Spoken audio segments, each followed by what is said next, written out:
Hello दोस्तों, मैं हूं doctor Bhavna, physical medicine and rehabilitation specialist. आज हम बात करेंगे स्ट्रोक यानी कि सेरिब्रोवास्कुलर एक्सीडेंट, जिससे लकवा होता है। क्या होता है स्ट्रोक? यह आप देखेंगे हमारा सेंट्रल नर्वस सिस्टम बना होता है ब्रेन और स्पाइनल कॉर्ड। ब्रेन से कनेक्टेड होती है स्पाइनल कॉर्ड, और स्पाइनल कॉर्ड फिर नर्व्स बन के हमारे हाथ पैर और सारे रीजन्स को सप्लाई करती है। ब्रेन कुछ ऐसा दिखता है, इसमें बहुत सारे मिलियंस ऑफ सेल्स होते हैं, और ब्रेन हमारा रिप्रेजेंट करता है हमारे बॉडी के हर एक पार्ट को।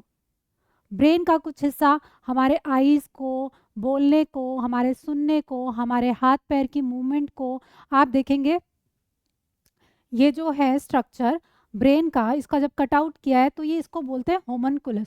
होमनकुलस रिप्रेजेंट करता है, जैसे आप देखेंगे हेड का रीजन, नेक, हिप, नी, ये पैर, ये जेनाइटिलिया, हैंड्स, पूरा फेस, हमारे गम्स, ये सब एरिया रिप्रेजेंट होता है हमारे ब्रेन में।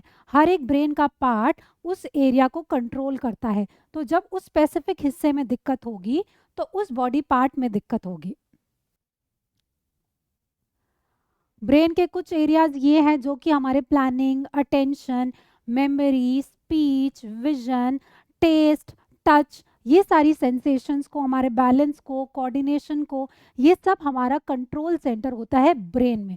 तो आप समझ पा रहे हैं ये सब देख के कि ब्रेन ही हमारा कंट्रोलर है पूरी बॉडी का। तो जब ब्रेन में कोई इशू होता है उसी के कारण हमारे बॉडी में इशू आता है। अब स्ट्रोक में क्या होता है? अभी हमने देखा ब्रेन, ब्रेन के ये हिस्से हमारे बॉडी को कैसे कंट्रोल करते हैं। अब ब्लड सर्कुलेशन जाता है ब्रेन के सेल्स में। जब ये ब्लड सर्कुलेशन में कोई रुकावट आती है, ये ब्रेन का ब्लड सप्लाई है, और इसमें ये ब्लड सर्कुलेशन में अगर कोई दिक्कत आती है, वो दिक्कत आ सकती है कोई क्लॉट बन जाए, कोई धक्का बन जाए। यहाँ पे जैसे ये क्लॉट बन गया, अब ये ब्लड पहुँच नहीं पाएगा इस रीजन को, और वो सेल्स मरने लग जाते हैं। वो ब्रेन का हिस्सा काम करना बंद कर देता है, और वो हिस्सा जिस पार्ट को सप्लाई कर रहा है हमारे बॉडी में, वो हिस्सा काम करना बंद कर देता है। तो स्ट्रोक होता है ब्रेन में ब्लड सप्लाई की कमी की वजह से। पर इसके लक्षण दिखते हैं हमारे शरीर में।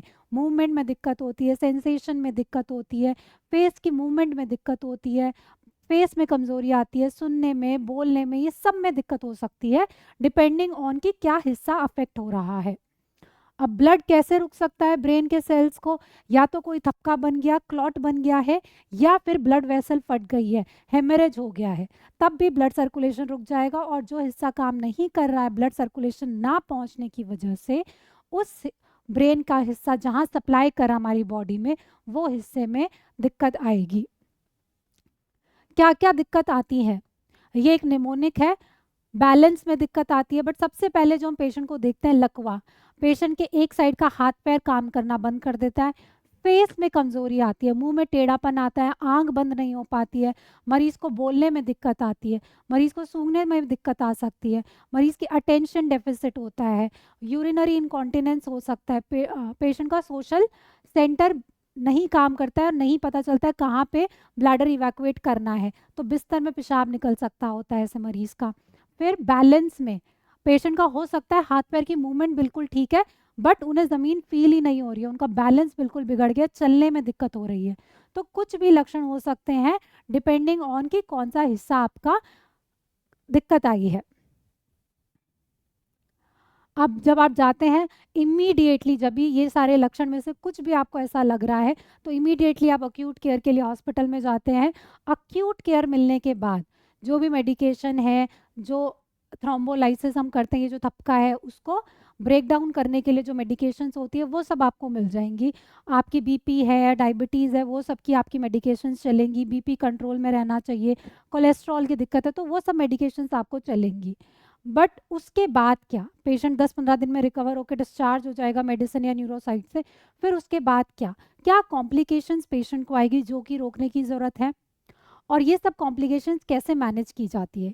ये PMR department physical medicine rehabilitation एक टीम के साथ काम करता है, जिसमें physiotherapist, occupational therapist, speech therapist, ये सब मिल के पेशेंट को इंडिपेंडेंट बनाने में काम करते हैं। फिजिकल थेरेपी आप समझ पा रहे हैं, फिजियोथेरेपी, पर ये सब क्यों ज़रूरी है? क्या क्या कॉम्प्लिकेशंस आती है पेशेंट को? अकड़न आती है, सबसे इम्पॉर्टेंट स्पास्टिसिटी जिसको बोलते हैं, उसकी वजह से क्या होता है, स्पास्टिसिटी की वजह से कॉन्ट्रैक्चर्स, हाथ में पैर में टेढ़ापन आता है, तो ये सब भी तो रोकने की ज़रूरत है। फिर और क्या मैनेजमेंट में, रिहैब में हम करते हैं कुछ ऐसी टेक्निक जिससे कि न्यूरोप्लास्टिसिटी, मतलब कि ब्रेन के सेल्स के नए कनेक्शंस बनाने की कोशिश की जाती है, ताकि जो सेल्स या न्यूरॉन्स मर गए हैं, डेड हो गए हैं, उनकी जगह नए कनेक्शंस बने और मूवमेंट और सेंसेशन या फिर जो भी डेफिसिट्स है वो वापस से रीगेन हो। एग्जाम्पल जैसे कि हम पेशेंट्स को कराते हैं मिरर थेरेपी। अब पेशेंट को जब तक समझ ही नहीं आएगा कि ये क्यों हो रहा है या क्यों कर रहे हैं, तो कैसे बेनिफिट मिल पाएगा ज़्यादा। मिरर थेरेपी में क्या होता है, पेशेंट एक साइड अपना जो हाथ काम नहीं कर रहा है वो हम मिरर बॉक्स के अंदर डालते हैं। ये ऐसे ट्राइंगल शेप का होता है मिरर बॉक्स। तो जिस साइड में काम, जो हाथ काम नहीं कर रहा है, हम उसको मिरर बॉक्स के अंदर वाली साइड डालते हैं, और जो हाथ काम कर रहा है वो हम बाहर की साइड रखते हैं। जो हाथ काम कर रहा है हम उसकी मूवमेंट करते हैं, और ये मूवमेंट हम देखते हैं मिरर में। तो हम ब्रेन को ट्रिक करते हैं कि हमारा दूसरा हाथ भी काम कर रहा है, एक्चुअल में नहीं करता है, इसलिए हमने वो हाथ तो इस बॉक्स के पीछे छुपा लिया है और इसमें हम मूवमेंट करते हैं। तो इससे हम अपने ब्रेन को स्टिमुलेट करते हैं कि हाँ, इस हाथ में मूवमेंट हो रही है, ताकि ब्रेन के सेल्स जो उस मूवमेंट को कराते हैं वो फिर से स्टिमुलेट हो, फिर से रिकनेक्शंस बनाए। ऐसे ही और भी मोडालिटीज़ होती है जिसको हम बोलते हैं मोटर इमेजरी। ये न्यूअर टेक्निक्स, इसमें एक बहुत सिंपल ही मेथड बट बहुत ही इम्पॉर्टेंट। पेशेंट इमेजिन करता है कि मूवमेंट हो रही है, जैसे कि पेशेंट ने इमेजिन करना है कि उसका पैर मूव कर रहा है। तो इस खाली इमेजिनेशन से आपके ब्रेन के सेल्स एक्टिवेट होंगे, स्टिमुलेट होंगे, और वो नए कनेक्शंस बनाने की कोशिश करते हैं कि जो वो मूवमेंट को कराएं। मोटर इमेजरी इसको कहते हैं।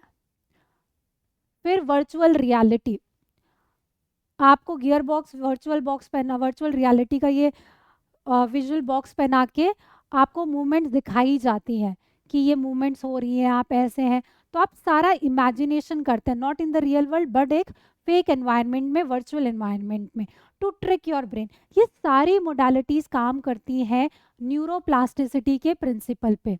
न्यूरोप्लास्टिसिटी एक सुपर पावर है हमारे ब्रेन की, क्योंकि जो न्यूरॉन्स हैं वो रीजनरेट होते हैं, बट उस रीजनरेशंस के लिए, वो कनेक्शन, साइनेप्टिक कनेक्शंस बनाने के लिए हमें ब्रेन को ट्रिक करना होता है, हमें स्टिमुलेट करना होता है। तो ये सब मेथड से, इसके अलावा भी बहुत सारी चीज़ें, सब जो भी हम फिजिकल थेरेपी करते हैं, रोबोटिक थेरेपी कर रहे हैं, गेट ट्रेनिंग कर रहे हैं, और ये सारे मेथड्स, ये सब इसलिए इम्पॉर्टेंट है। हमारी दिक्कत ब्रेन में है, इसलिए हम ये सारे मेथड से हम अपने ब्रेन को स्टिमुलेट करना चाहते हैं। कॉम्प्लिकेशंस क्या है, जो एक पीएमआर स्पेशलिस्ट बहुत इंपॉर्टेंट समझता है कि ये कॉम्प्लिकेशन से आपको बचाना है। पेशेंट मेडिसिन और न्यूरोसाइट से डिस्चार्ज हो गया, मेडिकेशंस चल रही हैं, बट स्पास्टिसिटी आती है, पेशेंट को अकड़न आती है, धीरे धीरे अकड़न बढ़ती है। अकड़न के कारण मरीज को हाथों में ऐसे कॉन्ट्रैक्चर हो सकता है कि जब पेशेंट रिकवर होगा, उसके बाद जब हाथ टाइटनेस होगी तो उस हाथ को सीधा करना बहुत ही मुश्किल होगा। ऐसे ही पैर में भी टेढ़ापन आ जाएगा अगर हम उसको सही पोस्चर पोजीशनिंग में नहीं रखते। इसलिए हाथ और पैर के लिए हम ऑर्थोसिस देते हैं, सांचा होता है हाथ को सीधा रखने के लिए, पैर को पोजीशन में रखने के लिए। फिर मरीज को आपने देखा होगा कि हाथ में कमजोरी होती है और हाथ ऐसे ही लटकता रहता है, तो थोड़े महीनों में या कुछ टाइम में वो कंधा तो खिसक ही जाएगा, बोन, शोल्डर पूरा डिसलोकेट हो जाएगा जब मरीज की रिकवरी होगी, बट तब तक कंधा तो खिसक गया, तो मूवमेंट करने में दिक्कत आएंगी। उसके अलावा डीवीटी हो सकता है, पेशेंट को डीप वेन थ्रोम्बोसिस हो सकता है। पेशेंट अगर कुछ भी मूवमेंट नहीं करे कुछ महीनों तक, तो मसल बल्क, हाथ पैर पतले पड़ने लग जाते हैं, मसल बल्क कम हो जाएगा, मूवमेंट में फिर दिक्कत आएगी। पेशेंट को ऑस्टियोपोरोसिस हो सकता है, मूवमेंट ना करने की वजह से हड्डियां का खोखलापन ज़्यादा शुरू हो जाता है। तो हमें ये सब कॉम्प्लिकेशंस को भी प्रिवेंट करना होता है साथ साथ। तो आप समझ रहे हैं, स्ट्रोक, लकवा में खाली हाथ पैर का वापस चलाना ही नहीं इम्पॉर्टेंट, बल्कि ये सब कॉम्प्लिकेशंस को प्रिवेंट करना भी बहुत इम्पॉर्टेंट है, जो कि एक पीएमआर टीम खूब अच्छे से समझती है और आपको एक होलिस्टिक अप्रोच ऑफ मैनेजमेंट देती है। आपको वीडियो अच्छा लगे तो लाइक कीजिए, चैनल को सब्सक्राइब कीजिए। आपके कुछ भी डाउट्स हो, कोई आपके आसपास ऐसा पेशेंट है तो आप अपने डाउट्स पूछ सकते हैं कमेंट सेक्शन में। Thank you.